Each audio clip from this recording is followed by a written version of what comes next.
శ్రీ సాయినాథాయ నమః.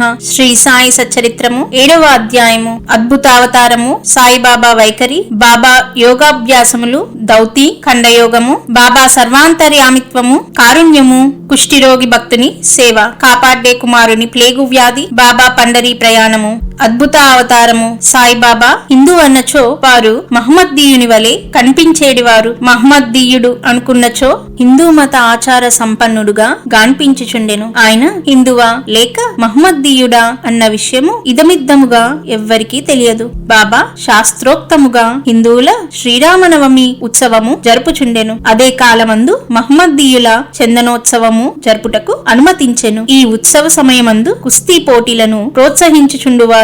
గెలిచిన వారికి మంచి బహుమతులిచ్చేడివారు. గోకులాష్టమి నాడు గోపాల్ కాలోత్సవము జరిపించుచుండిరి. ఈదుల్ ఫితర్ పండుగ నాడు మహమ్మద్దీయులచే మసీదులో నమాజు చేయించేడివారు. మొహరం పండుగకు కొంతమంది మహమ్మద్దీయులు మసీదులో తాజియా లేదా తాబూతు నిలిపి కొన్ని దినములు దాని నచట నుంచి పిమ్మట గ్రామంలో ఊరేగించేదమనిరి. 4 దినముల వరకు మసీదులో తాబూతు నుంచుటకు బాబా సమ్మతించి 5వ నాడు నిస్సంకోచముగా దానిని తామే తీసివేసిరి. వారు మహమ్మద్దీయులన్నచో హిందువులకు వలె వారి చెవులు కుట్టబడి ఉండెను. వారు హిందువులన్నచో సుంతీని ప్రోత్సహించేడివారు. బాబా హిందువైనచో మసీదునందెలా ఉండెను? మహమ్మద్దీయుడైనచో దునియను అగ్నిహోత్రము నేల వెలిగించి ఉండువారు. అదియేగాక తిరుగలితో విసరుట, శంఖమూదుట, గంట వాయించుట, హోమము చేయుట, భజన, అన్న సంతర్పణ, ఆజ్య పాద్యాదులతో పూజలు మొదలగు మహమ్మద్దీయ మతమునకు అంగీకారము కాని విషయములు మసీదులో జరుగుచుండెను. వారు మహమ్మద్దీయులైనచో కర్మిష్ఠులగు సనాతన ఆచార పరాయణులైన బ్రాహ్మణులు వారి పాదములపై పడి సాష్టాంగ నమస్కారములు ఎట్లు చేయుచుండివారు. వారే తెగవారని అడుగుబోయిన వారెల్లరూ వారిని సందర్శించిన వెంటనే మూగులగుచు పరవశించుచుండిరి. అందుచి సాయిబాబా హిందువో మహమ్మద్దీయుడో ఎవ్వరును సరిగ్గా నిర్ణయించలేకుండిరి. ఇది ఒక వింత కాదు. ఎవరైతే సర్వమును త్యజించి భగవంతుణ్ణి సర్వస్య శరణాగతి యొనరించెదరో వారు దేవునితో ఐక్యమైపోదురు. వారికి దేనితో సంబంధము గాని భేదభావము గాని ఉండదు. వారికి జాతి మతములతో ఎట్టి సంబంధము లేదు. సాయిబాబా అట్టివారు. వారికి జాతులందు వ్యక్తులందు భేదము గాన్పించకుండెను. ఫకీరులతో కలిసి బాబా మత్స్య మాంసములు భుజించుచుండెను. వారి భోజన పల్లెములో కుక్కలు మూతి పెట్టినను సనుగువారు కారు. శ్రీ సాయి అవతారము విశిష్టమైనది, అద్భుతమైనది. నా పూర్వ సుకృతముచే వారి పాదముల చెంత కూర్చొని భాగ్యము లభించినది. వారి సాంగత్యము లభించుట నా అదృష్టము. వారి సన్నిధిలో నాకు కలిగిన ఆనందోల్లాసములు చెప్పనలివిగానివి. సాయిబాబా నిజముగా శుద్ధానంద చైతన్యమూర్తులు. నేను వారి గొప్పతనమును విశిష్టతను పూర్తిగా వర్ణించలేను. ఎవరు వారి పాదములను నమ్మెదరో వారికి ఆత్మానుసంధానము కలుగును. సన్యాసులు, సాధకులు, ముముక్షువులు తదితరులు అనేక మంది సాయిబాబా వద్దకు వచ్చేడివారు. బాబా వారితో కలిసి నవ్వుతూ సంభాషించుచు సంచరించుచున్నప్పటికీ వారి నాలుకపై అల్లా మాలిక్ అను మాట ఎప్పుడు నాట్యమాడుచుండేడిది. వారికి వాద వివాదములు గాని చర్చలు గాని ఇష్టము లేదు. అప్పుడప్పుడు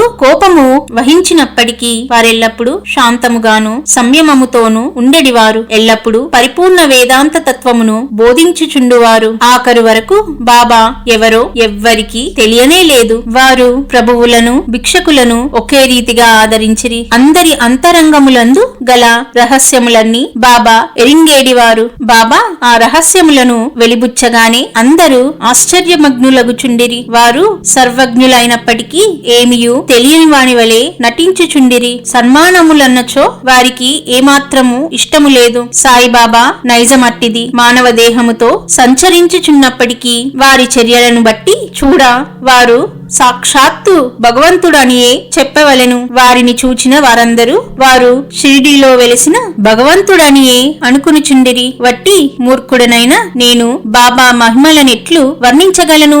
సాయిబాబా వైఖరి. షిరిడి గ్రామంలోనున్న శని, గణపతి, పార్వతి, శంకర, గ్రామదేవత, మారుతి మొదలగు దేవాలయములన్నిటినీ తాత్యాపాటీలు ద్వారా బాబా మరమ్మత్తు చేయించెను. వారి దానగుణము ఎన్నదగినది. దక్షిణారూపముగా వసూలు వస్తువులైన పైకమునంతయు ఒక్కొక్కరికి రోజుకు ఒక్కొక్క ఇంటికి రూపాయలు 50, 20, 15 చొప్పున ఇచ్చవచ్చినట్లు పంచిపెట్టేడివారు. బాబాను దర్శించిన మాత్రమున ప్రజలు శుభములు పొందేవారు. రోగులు ఆరోగ్యవంతులగుచుండిరి, దుర్మార్గులు సన్మార్గులుగా మారుచుండిరి, కుష్టువారు కూడా రోగ విముక్తులగుచుండిరి, అనేకులకు కోరికలు నెరవేరుచుండెను. ఎటువంటి మందులు పసరులతో పని లేకుండగానే గ్రుడ్డివారికి దృష్టి వచ్చుచుండెను, కుంటివారికి కాళ్ళు వచ్చుచుండెను. అంతులేని బాబా గొప్పతనమును సారమును ఎవ్వరును కనుగొనకుండిరి. వారి కీర్తి నలమూలలా వ్యాపించెను. అన్ని దేశముల నుండి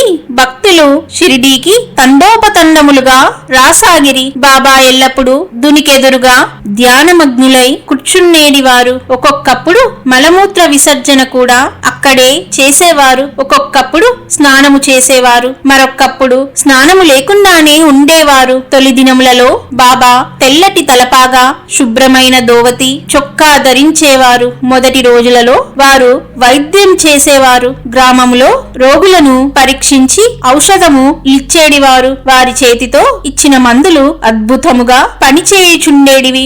వారికి గొప్ప హకీం వైద్యుడు అని పేరు వచ్చెను. ఈ సందర్భమున ఒక ఆసక్తికరమైన సంఘటనను చెప్పవలెను. ఒక భక్తునికి కండ్లు వాచి మిక్కిలి ఎర్రబడెను. షిరిడీలో వైద్యుడు దొరకలేదు. ఇతర భక్తులతనిని బాబా వద్దకు గొనిపోయిరి. సామాన్యముగా అట్టి రోగులకు అంజనములు, ఆవు పాలు, కర్పూరముతో చేసిన ఔషధములు వైద్యులు ఉపయోగించేదరు. కాని బాబా చేసిన చికిత్స విలక్షణమైనది. నల్ల జీడి గింజలను నూరి 2 మాత్రలుగా చేసి ఒక్కొక్క కంటిలో ఒక్కొక్క దానిని పెట్టి గుడ్డతో కట్టుకట్టిరి. మరుసటి దినము ఆ కట్లను విప్పి నీళ్లను దారగా పోసిరి. కండ్లలోని పుసి తగ్గి కంటిపాపలు తెల్లబడి శుభ్రమయ్యెను. నల్ల జీడిపికలను నూరి కండ్లల్లో పెట్టినను సున్నితమైన కండ్లు మండనే లేదు. అటువంటి చిత్రములు అనేకములు గలవు. కాని అందు ఇదొకటి మాత్రమే చెప్పబడినది.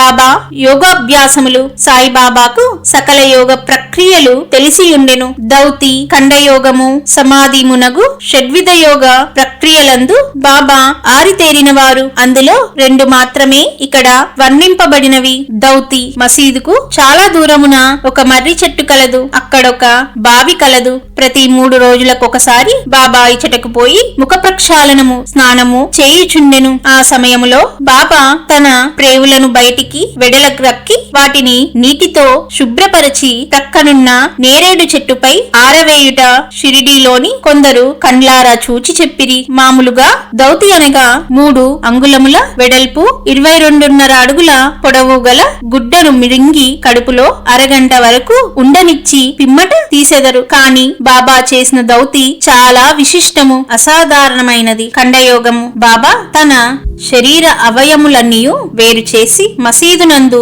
వేర్వేరు స్థలములలో విడిచిపెట్టువారు. ఒకనాడొక పెద్ద మనిషి మసీదుకు పోయి బాబా అవయవములు వేర్వేరు స్థలములందు పడి ఉండుట చూచి భయకంపితుడై బాబాను ఎవరో కూనీ చేశారనుకొని గ్రామ మనసబు వద్దకు పోయి ఫిర్యాదు చేయ నిశ్చయించుకొనెను. కాని మొట్టమొదట ఫిర్యాదు చేసిన వారికి ఆ విషయము గూర్చి కొంచెమైనా తెలిసి ఉండునని తనని అనుమానించెదరని భయపడి ఊరుకొనెను. మరుసటి దినము అతడు మసీదుకు పోగా బాబా ఎప్పటివలే హాయిగా కూర్చొని ఉండుట చూచి ఆశ్చర్యపడెను. ముందు దినము తాను చూచినదంతయు భ్రాంతి అనుకొనెను. చిరుప్రాయము నుండి బాబా వివిధ యోగా ప్రక్రియలు చేయుచుండెను. వారి యోగ స్థితి ఎవ్వరికి అంతుబట్టనిది. రోగుల వద్ద నుంచి డబ్బు పుచ్చుకొనక ఉచితముగా చికిత్స చేయుచుండిరి. ఎందరో పేదలు వ్యదార్థులు వారి అనుగ్రహము వల్ల స్వస్థత పొందిరి. నిస్వార్థముగా వారు చేయు సత్కార్యముల వలనే వారికి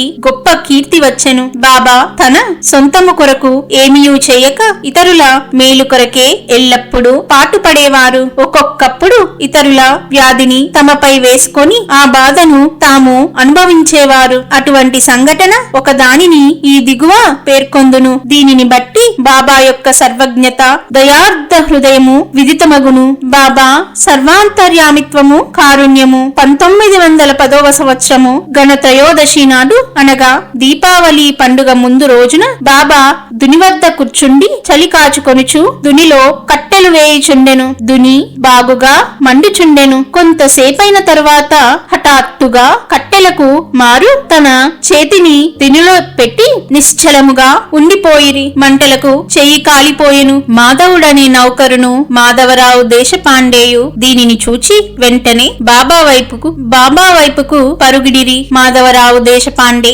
బాబా నడుమును పట్టుకొని బలముగా వెనుకకు లాగెను. దేవా, ఇట్లెల్ల చేసితిరి అని బాబా నడిగిరి. మరేదో లోకములో ఉండినట్లుండిన బాబా బాహ్య స్మృతి తెచ్చుకొని ఇక్కడకు చాలా దూరములో ఒక కమ్మరి స్త్రీ తన బిడ్డను ఒడిలో ఉంచుకొని కులిమి ఊదుచుండెను. అంతలో ఆమె భర్త పిలిచెను. తన ఒడిలో బిడ్డయున్న సంగతి మరిచి ఆమె తొందరగా లేచెను. బిడ్డ మండుచున్న కొలిమిలో పడెను. వెంటనే నా చేతిని కొలిమిలోనికి దూర్చి ఆ బిడ్డను రక్షించి తిని. నా చేయి కాలితే కాలినది, అది నాకంతా బాధాకరము కాదు. కాని బిడ్డ రక్షింపబడినను విషయము నాకు ఆనందము కలుగ చేయుచున్నది అని జవాబిచ్చెను. కుష్ఠిరోగ భక్తుని సేవ. బాబా చెయ్యి కాలినను సంగతి మాధవరావు దేశపాండే ద్వారా తెలుసుకొనిన నానాసాహెబు చాందోర్కరు వెంటనే బొంబాయి నుండి డాక్టర్ పరమానంద్ అను ప్రఖ్యాత వైద్యుణ్ణి వెంటబెట్టుకుని వైద్య సామాగ్రితో సహా హుటాహుటిన షిరిడి చేరెను. చికిత్స చేయుటకై డాక్టరుకు కాలిన తమ చేయి చూపమని బాబాను నానా కోరెను. బాబా అందులకు ఒప్పుకొనలేదు. చేయి కాలిన నాటి నుండి బాగోజీ షిండే అను కుష్ఠురోగి ఏదో ఆకువేసి కట్టేడివాడు. నానా ఎంత వేడినను బాబా డాక్టర్ గారిచే చికిత్స పొందుటకు సమ్మతింపలేదు. డాక్టర్ గారు కూడా అనేక సార్లు వేడుకొనిరి. అల్లాయే తన వైద్యుడని తమకేమాత్రము బాధ లేదని చెప్పుచు ఎటులో డాక్టరుచే చికిత్స చేయించుకొనుటకు దాటివేయుచుండెను. అందుచే డాక్టరు మందుల పెట్టే మూత అయినా తెరవకుండగానే బొంబాయి తిరిగి వెళ్లిపోయెను. కాని అతనికి ఈ మిషతో బాబా దర్శన భాగ్యము లభించెను. ప్రతిరోజు బాగోజీ వచ్చి బాబా చేతికి కట్టుచుండెను. కొన్ని దినముల తర్వాత గాయము మానిపోయెను. అందరూ సంతోషించి అప్పటికిని ఇంకా ఏమైనా నొప్పి మిగిలి ఉండినదాయను సంగతి ఎవ్వరికీ తెలియదు. కాని ప్రతిరోజు ఉదయము బాగోజీ పట్టీలను విప్పి బాబా చేతిని నేతితో తోమి తిరిగి కట్లను కట్టుచుండేడివాడు.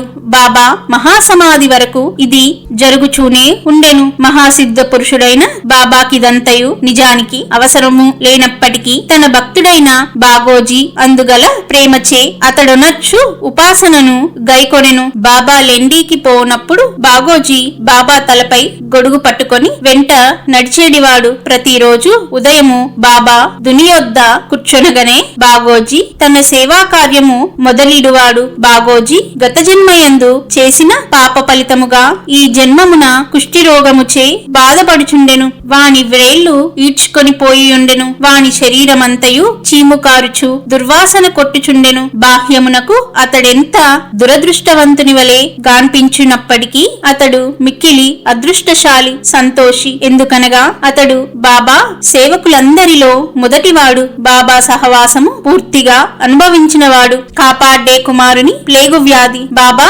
విచిత్ర లీలలలో ఇంకొక్క దానిని వర్ణించెదను.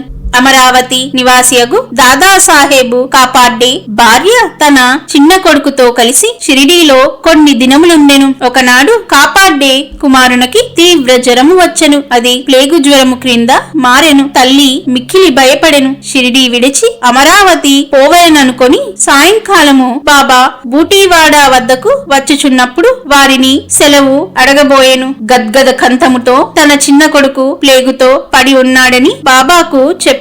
బాబా ఆమెతో దయతో మృదువుగా ఇట్లనెను.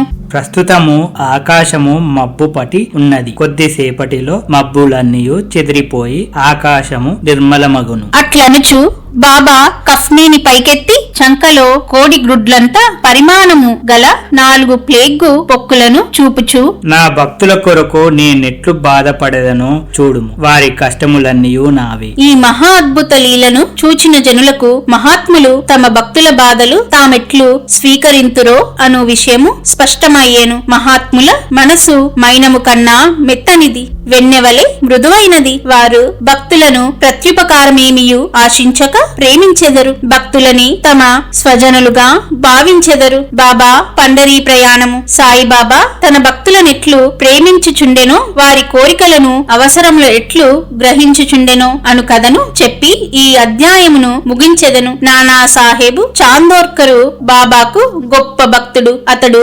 కాందేశులోని నందుబారులో మామల్తాదారుగా ఉండెను. అతనికి పండరీపురంనకు బదిలీ అయ్యెను. సాయిబాబా అందు అతనికి గల భక్తి అను ఫలము ఆనాటికి పండెను. పండరీపురమును భూలోక వైకుంఠమనెదరు. అట్టి స్థలమునకు బదిలీ అగుటచే అతడు గొప్ప ధన్యుడు. నానా సాహెబు వెంటనే పండరీపోయి ఉద్యోగములో ప్రవేశించవలసి ఉండెను. షిరిడిలో ఎవ్వరికి ఉత్తరము రాయక హుటాహుటిన పండరీకి ప్రయాణమయ్యేను. ముందుగా షిరిడీకి పోయి తన విఠోబాయగు బాబాను దర్శించి ఆ తర్వాత పండరీకి పోవెలననుకొనెను. నానా సాహెబు షిరిడీకి వచ్చు సంగతి ఎవ్వరికీ తెలియదు. కాని బాబా సర్వజ్ఞుడవుటచే గ్రహించెను. నానా సాహెబు నీమ్గాం చేరుసరికి షిరిడీ మసీదులో కలకలము రేగెను. బాబా మసీదులో కూర్చుండి మహల్సాపతి అప్పా షిండే కాశీరాములతో మాట్లాడుచుండెను. హఠాత్తుగా బాబా వారితో ఇట్లనియెను. మన నలుగురము కలిసి భజన చేసేదము. పండరీ ద్వారములు తెరిచినారు కనుక ఆనందముగా పాడెదము లెండు. అందరూ కలిసి పాడదొడంగిరి. ఆ పాట యొక్క భావమేమన, నేను పండరీ పోవెలను, నేనక్కడనే నివసించవలను. ఎందుకనగా అదియే నా ప్రభువు యొక్క ధామము. అట్లు బాబా పాడుచుండెను. భక్తులందరూ బాబాను అనుకరించిరి. కొద్దిసేపటికి నానా సాహెబ్ కుటుంబ సమేతముగా వచ్చి బాబా పాదములకు సాష్టాంగ నమస్కారము చేసి తనకు పండరీపురము బదిలీ అయినదని, బాబా కూడా వారితో పండరీపురము వచ్చి అక్కడ ఉండవలసినదని వేడుకొనెను. అటులా బ్రతిమాలుటకు అవసరము లేకుండెను. ఏలన బాబా అప్పటికే పండరీ పోవలను, అచట ఉండవలనను భావమును వెలిబుచ్చిచుండెనని తక్కిన భక్తులు చెప్పిరి. ఇది విని నానా మనస్సు కరిగి బాబా పాదములపై పడెను. బాబా యొక్క ఊది ప్రసాదమును, ఆశీర్వాదమును, అనుజ్ఞను పొంది నానా సాహెబు పండరీకి పోయెను. ఇట్టి బాబా లీలలకు అంతులేదు. 7వ అధ్యాయము సంపూర్ణము. సద్గురు శ్రీ సాయినాథార్పణమస్తు. శుభం భవతు. మొదటి రోజు పారాయణము సమాప్తము.